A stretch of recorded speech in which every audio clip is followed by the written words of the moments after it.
So many of you may know that we just recently became a KTM dealer. We've also just recently had our demo day not too long ago. We've been selling these KTM bikes for a while now. It's been a successful year. They come in and out. And many of you may know everything there is to know about these bikes inside and out. And this video may not be for you, but for the other half of you that don't know too much about them, for example, what the letters in the back of them mean, like SX, SXF, XCW, EXC-F. Well, this video is here to help you out and explain what all those letters mean, so it makes your shopping experience a little bit easier and you know exactly what you need to look for. So first we're going to start with the motocross bike, the dirt bike.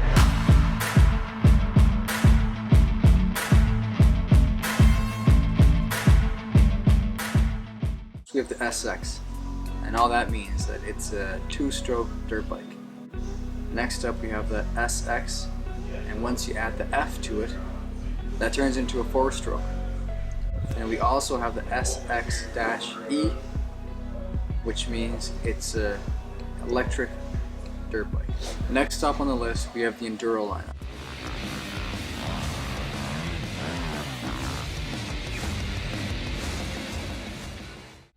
First up we have the EXC-F. The E tells us that it's an Enduro, which is street legal. XC tells us that it's a cross country. And the F again confirms to us that it's a four-stroke. Next up we have XC TPI. And all TPI does is just adds fuel injection to the mix. And if you know anything about bikes or any machines, you know that fuel injection just makes life a little bit easier. Then we have the XC-W. And all the W tells us is that this XC has a wide ratio transmission as well as lighting. The XC is just under the Enduro umbrella, and that just tells us that these bikes don't have any lighting to them. XC-F means that these are four-stroke cross-country racers without any lights. XC-F-W, these are four-stroke cross-country off-road Enduro bikes with a wide ratio transmission, and these also have lighting to them. Next up is the Supermoto lineup.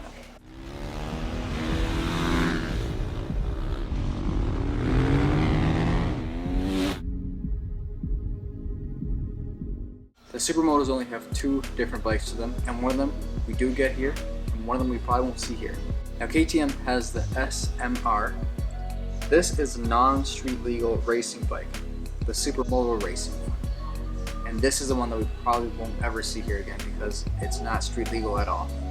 Now the one that we will see here is the SMC R. This one's the actual street legal one, and it's not a competition one at all. And the R in this one just tells you that it is dirt bike. Next up on the lineup we have the travel/adventure bikes.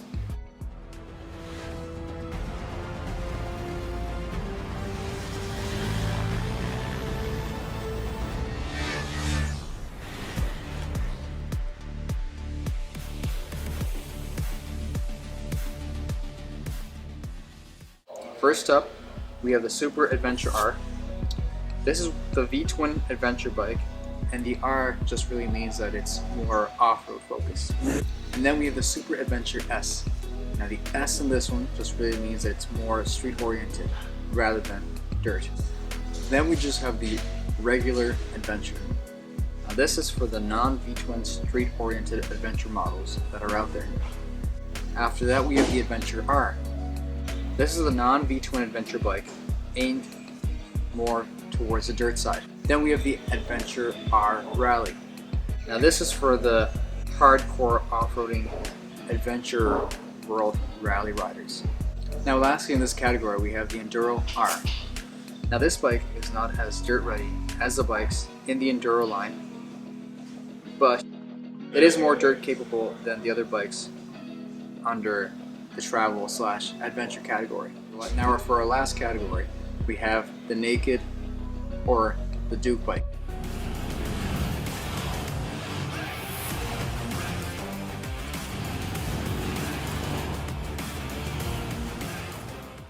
Here we have the Super Duke R. This name tells us that it has a big bore V-twin engine at the top, and it's at the top of its category. And after that, we have the Duke. Now this is just the standard issue naked non-V-twin sports bike. And lastly in this lineup, we have the Duke R. The R in this one tells us that we're getting upgraded performance. The R doesn't tell us that it's dirt ready. So that's all there is to know about these KTM bikes. Make sure you check one out at Centennial Auto Sport and Tire today.